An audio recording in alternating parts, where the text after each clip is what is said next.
ابد لا تصدقين صديقتك اللي تقولك الليزر المنزلي ما يفيد وهي اصلا ما مجربته، واشتري راحة بالك ووقتك وبسعر مناسب بليزر منزلي. يعني حسب خبرتي خلال هذه السنين اجهزة الليزر حققت نتائج كلش قوية، ومن ضمنها جهاز ليزر كنسل.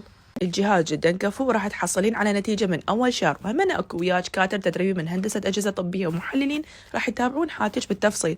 والحلو بالجهاز هو الضمان، ضمان استرجاع الجهاز خلال 3 أشهر من الاستخدام، وتسترجعين فلوسك في حال ما شفتي نتيجة خلال هذه ال3 أشهر، لكن هذا الشيء يعكس ثقة الشركة بنفسها، وضمان 2 سنين استبدال في حال صار أي عطل بالجهاز.